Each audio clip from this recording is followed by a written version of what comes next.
Hi everybody, welcome to the channel. This is an FM24 welcome video where I want to discuss with you what my plans are for this channel and for FM24 when it's released. In terms of when it's released, the full game comes out on November the 6th. The beta comes out approximately 2 weeks beforehand. By my calculations, I make that the 23rd of October. However, I am secretly hoping we might get a release on the Friday before, which I make about the 20th. There's no guarantees that will be the case. That's just what I would like. But 23rd of October is a realistic date. Let's see if it comes out a couple of days beforehand, just to give us an extra weekend to try the game. Now, the whole point of the beta is that it is early access. It's basically a way of multi or mass testing the game.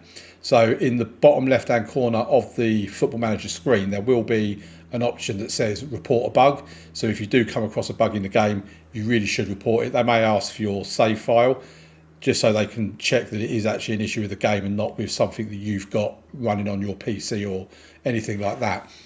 But I love having the beta. I love giving it a test. I don't have name packs and badges and name fixes and all that for the beta because I like to test it in a vanilla way. I don't usually have all of that for the main game either, but obviously as I am creating content on YouTube, I will be having those in the game once the full game is released. So you will get that then.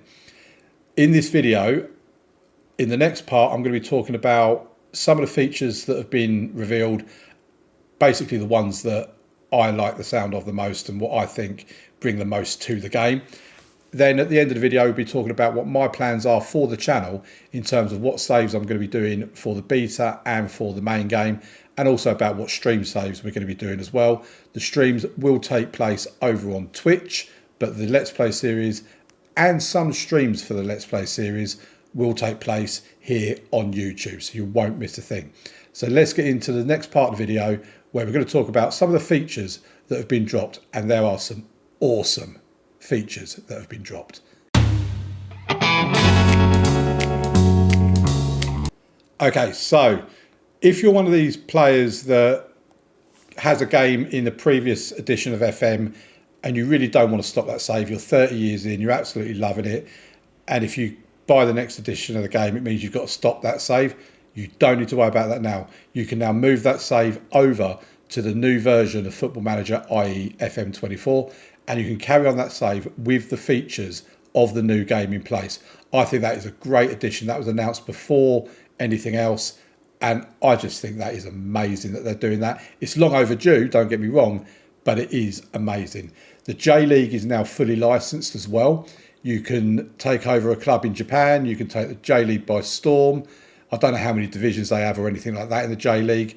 It's not really anything that I've ever been that interested in, but you never know, later on in the FM24 cycle, I may just take a sneaky little look at the J-League and see what it's like, how we do and all that sort of stuff, especially seeing as it's now going to be fully licensed.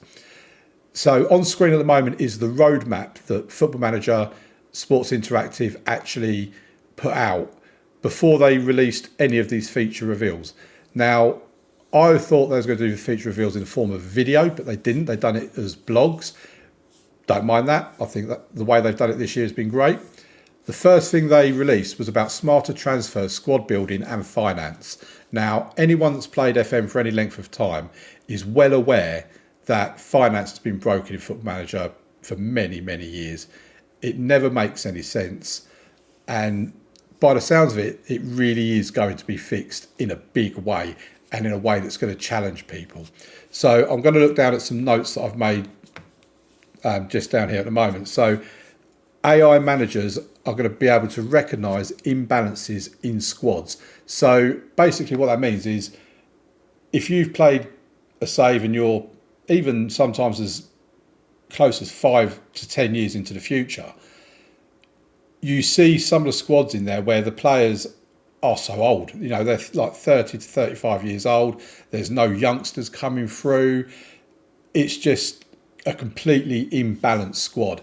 And now the AI managers are going to be a lot smarter. They're going to be giving young players a chance. They're going to be bringing young players into their squad. So if you've got a promising 18-year-old, he's going to be on the bench. He will get some game time, maybe when a game has effectively been won. You might be 3-0 up with 20 minutes to play, and they decide they're going to chuck on this 18-year-old, give him a bit of game time, so that way AI managers can bring young players through in the game. Now, talking of players with potential, as it is at the moment, if you play FM, you have a player that's, say, 18 years old, 1.5-star current ability, 5-star potential ability. By the time he gets to 22, 23 years old, if he's not reached that potential of 5 stars, and let's say he's got as high as 2.5 stars, maybe 3 stars, then he's never going to get any better than that. So at the age of 23, move the guy on. He's never going to be a star for you. It just don't happen in Football Manager. Now, they're saying that has been fixed and that there's more chance of players developing later in their careers. So if you look at the likes of Jamie Vardy, or I think you've got Luton Town have Mpenza, who was with them in the National League, is now playing with them in the Premier League. There's a chance in there for players to develop later in their careers, which means you don't need to be looking at players now at the age of 22, 23 years old or whatever and saying, you're only 2.5 stars, you're never going to get better, we need to sell you. There is a possibility they could come good later in their careers, which I think is great. It's more realistic. It does happen from time to time. I don't want to be seeing loads of players getting better as their careers get further on down the line, but certainly it would be nice to see the odd 1 or 2 coming through. So there's going to be added financial information. So in the finances, you often get a whole chunk of financial information where it says other, or something as generic as that. That is now no longer going to be as much of a thing in the game. A lot of it is going to be broken down into specified areas, which again, I think is great because it gives you more information. And for me, the more information you get in the game, the better from a playing experience. Some people like to really delve deep into finances. I don't delve too deeply into them, but it is nice to be able to look at them. But to be honest, in recent years, I've paid no attention to finances other than what my wage budget is, what the balance is of the club, like the bank balance, and how much transfer budget I've got. Outside of that, it's never really been something that's interested me because it's just so broken.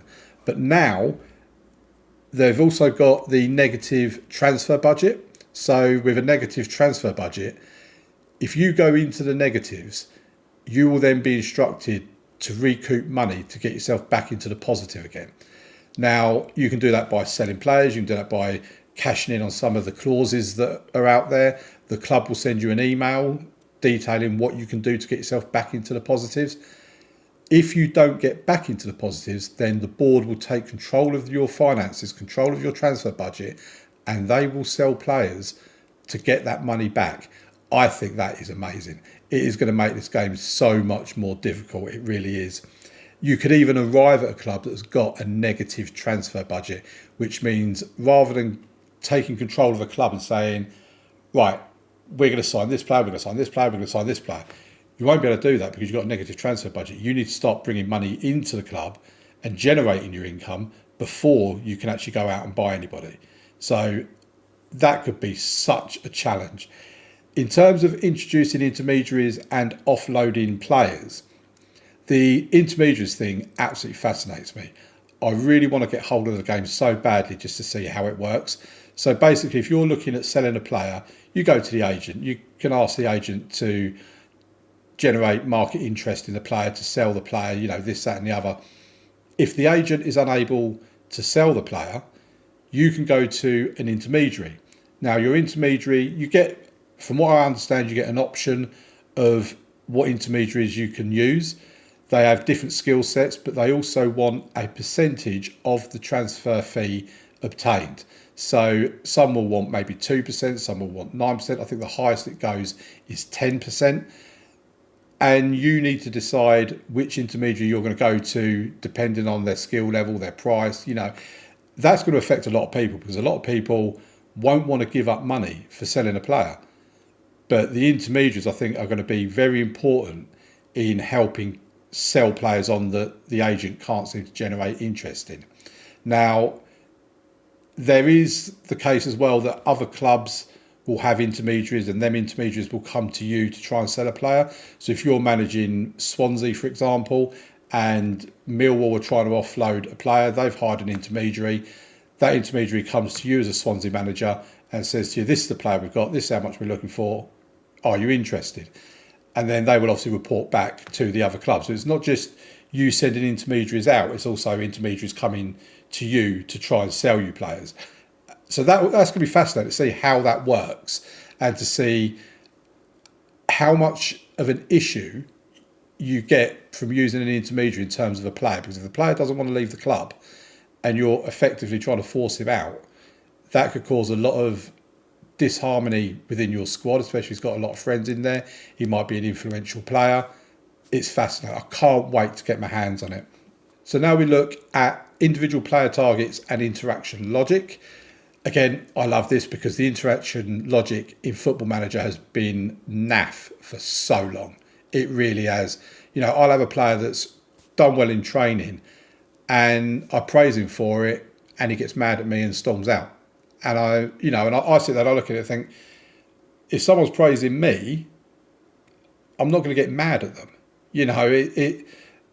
There's been a real peak in this year's game as well of players that come to you and say they want a new challenge in their career and they want to leave the club.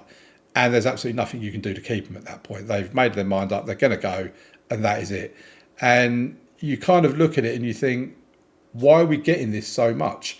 You get players that just react to extremes in terms of the conversations you're having with them, that it has no logic.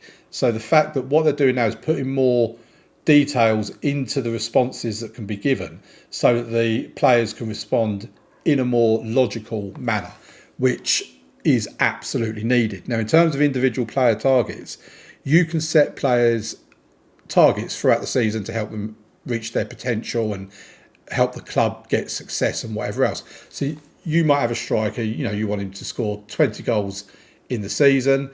It might be that you've got a young player that there's no place for him in the team at the moment, but he has got a lot of potential. So you say to him, we're going to send you out on loan to whatever club.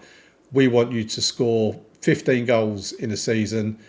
And if you do, we will then bring you back as a regular starter. Then when he comes back from the club and he has achieved the goals that you set him, he will absolutely expect you to then play him as a regular starter. So you need to be prepared to live up to the promises that you make. There's also a bit in there which I think is absolutely fascinating, where they can say, no, I didn't reach that target because I was injured, or no, I didn't reach that target because you didn't play me enough. Or, that they could basically blame you because they didn't reach their target. And then you've got to work out a way of dealing with that where you're going to keep not just that player happy, but everybody else happy as well. So as long as the way they deal with it combines with the interaction logic where it is logical, then I think that's going to be an amazing addition to the game. Now, more gameplay deep dives. They showed 3 game modes. Now, I've got to be honest, when I was planning the content that I was going to do for this channel, I decided that I would play with this team, I would do this kind of save, blah, blah, blah, blah, blah. I had to have a real rethink when I saw the new game modes. So basically you've got 3 options. You've got original, which means it's the same as what it is now. You take over a club, everything the club starts the season with effectively, or ends a transfer window with, is in place when you first take them over in like mid-June or whatever it is. That is the way we've always played Football Manager. So if you want to carry on playing it that way, just select original and you can.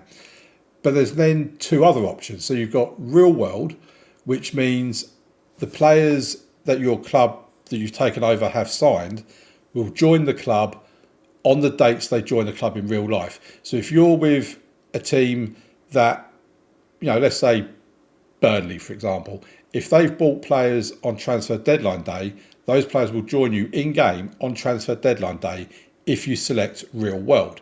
Now, I find that fascinating because the way Football Manager has always been is that you've got all of pre-season to address your dynamics issue, to get your team to be cohesive and playing well together and familiar with your tactics and all this kind of stuff.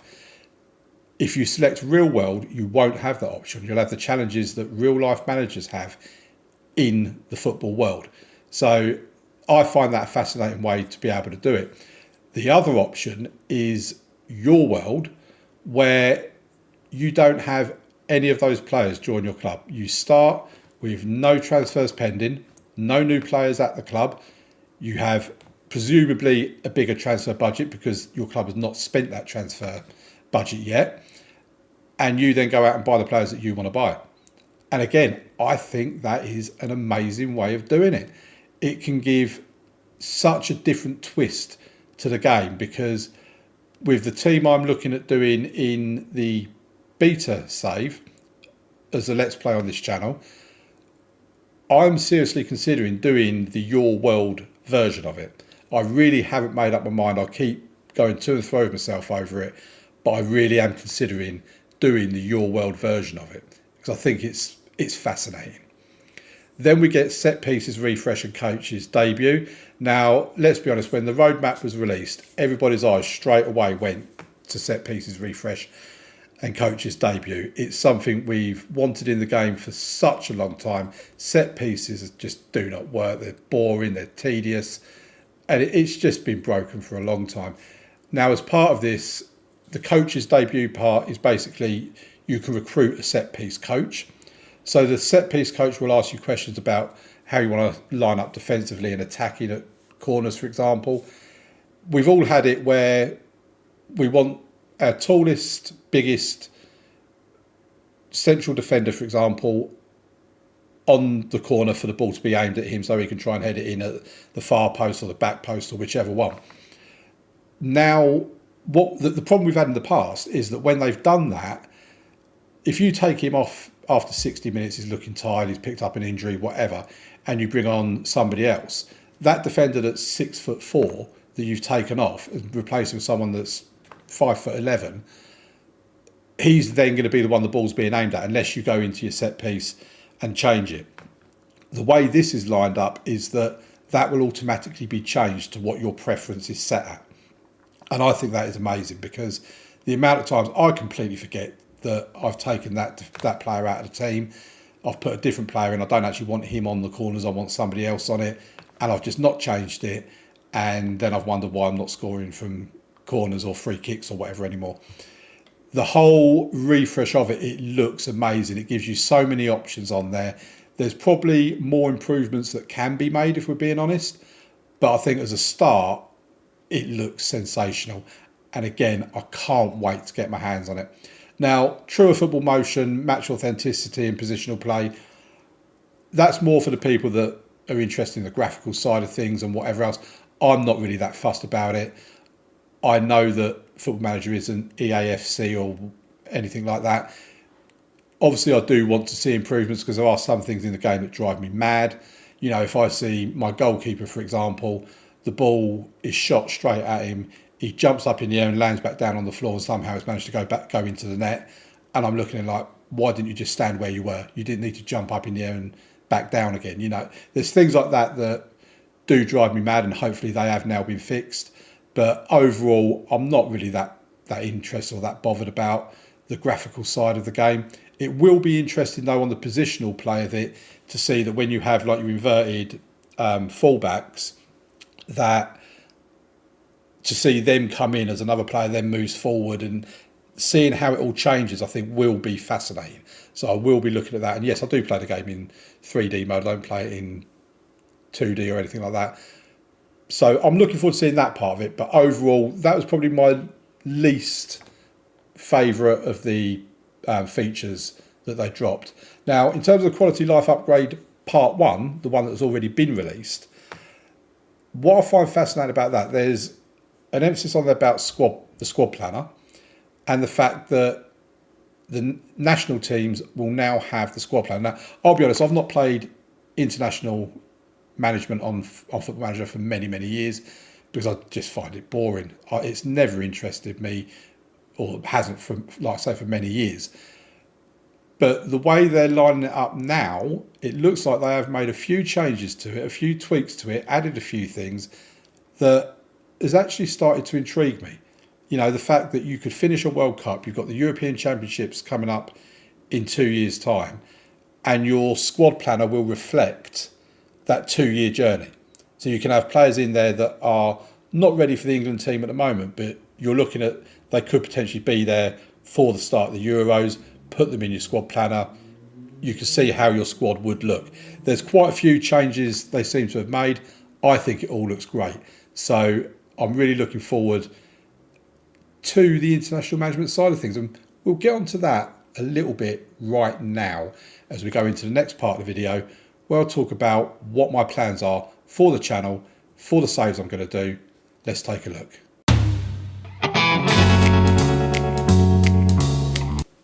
Okay, so this is part 3. This is where we look at what saves I'm planning on doing for the beta and the main save. Now, as you can see, the information is on your screen right now. FM24 beta, I'm doing a Luton Town Let's Play here on YouTube. Now, there will be the odd occasion where I stream the Luton Town save, especially at the very beginning when the beta first drops. I'll be live streaming a lot, both on YouTube and on Twitch. So Luton Town are a club that when I first got into football as a very, very young child, I was a Luton Town supporter. I got to the age of 8, nearly 9, and Luton played Arsenal in the EFL Cup, whatever that was called back then, the Milk Cup, the Littlewoods Cup, whatever it was. Arsenal lost that game, Luton Town won it. I then changed my team from Luton to Arsenal. Like I say, I was 8 years old. I'm sure you can forgive me for changing teams. But at least I didn't go glory hunting because, like I say, Arsenal lost it. So I became an Arsenal supporter and I've been an Arsenal supporter ever since. But I've always kept a close eye, maybe not close, but I've kept an eye on Luton Town over the years. I've seen them suffer huge financial issues, drop down through the leagues into the National League, and then seen them coming back up, and now they're in the Premier League. I think anybody that does their Premier League predictions has got Luton Town as being relegated. I think most teams have got them as going down as rock bottom of the table. And I think, and this is where I think the original real world, draw well part of it comes into effect, because I think being able to take hold of Luton in my world, where I've got none of the new signings coming in, I have to get all my own players in. I think that could be a nice little twist to the game that would make it even harder than what trying to keep Luton in the Premier League is. And obviously the beta's only out for 2 weeks-ish. What I would be looking at doing is basically just keep Luton Town in the Premier League. If we can get, say, 3 seasons done in those 2 weeks, maybe we can set a target of let's finish in a European place by the end of season 3. I think that'd be a massive overachievement, and I absolutely have no faith in my ability to be able to do that. But that could be something that we decide to set as a goal. But we'll discuss that on a live stream. Like I say, when the game drops, I will start a live stream with Luton Town. There will be parts of it that will go into the Let's Play, but we'll start off with a live stream, having a look at a squad, having a look at just how difficult the job is. And probably by the end of that live stream, I'm going to be crying into a bucket, because I'm then going to realise what size job I've got ahead of me. Now, in terms of the FM beta stream that we're going to be doing, like I say, with the information they've put out about the changes to the national team, it has piqued my interest, shall we say. So I'm going to be taking on England, and I'm going to do a live stream on Twitch just to see how we get on with international management. If you're someone that likes playing international management, but like me, you haven't played it for quite a few years because it's just terrible, you might look at it and think, okay, let's watch Damo and let's see if international management is worth doing again. So please, I'd love it if you come along. I'm Rad Evil Damo over on Twitch, as I am on YouTube and on Twitter. Check me out on all of those. You know, I'd really appreciate it, and I'd love to see you there. I want to get a real big or a real nice community growing during the course of FM24. This is my first year ever creating content. It's something I've always wanted to do, but never had the facilities or the confidence to do it. But now we are going at it, and this is a hobby for me. It's a bit of fun. It's something I do in between a full-time job. I have got the 2 weeks of the beta off work for it. I book that off every single year pretty much. And yeah, let's just see how this channel goes. So when the full game releases, we'll start off with the Twitch stream that we're going to be doing, which is the Journeyman. So we're going to start outside of the UK. It can be any country. We're just going to load a whole load of countries into the game. We're going to have no badges, no qualifications, the minimal amount of points on the board for us. We're going to start off unemployed and we're going to look for a job outside of the UK. So we could end up anywhere. We could end up in France, we could end up in Serbia, we could end up in Australia. It could be anywhere. And I've never done that kind of a save on Football Manager before. I've never done the Journeyman where you go to all these different foreign leagues and everything else. And I think it's going to be great fun. So we'll do that on Twitch. The schedule I've not decided on yet. Like I said, I do work full time, so I do need to work out when I can do it. So I will work that out. I will have all that information up on my Twitch channel, on my Twitter, hopefully before the beta is released. Then we get into the full game release Let's Play series on YouTube. Now, let's be honest, it's very difficult, same with the Journeyman really, to come up with a save idea that is completely and utterly original. People do Moneyball and, all the various different versions of, Journeyman's, Let's Plays, all this sort of stuff. But it's about trying to put your twist on it. So I'm doing a series called Bottoms Up, where we start in either the Vanarama, or not the Vanarama, but maybe I'll still be the Vanarama, I'm not sure, but in the National League North or the National League South. Basically, I will use a random number generator to decide who we are going to start managing with. So we will put North as number 1, South as number 2, click go on the random number generator. If it chooses number 1, for example, then we will start in the Vanarama National League North.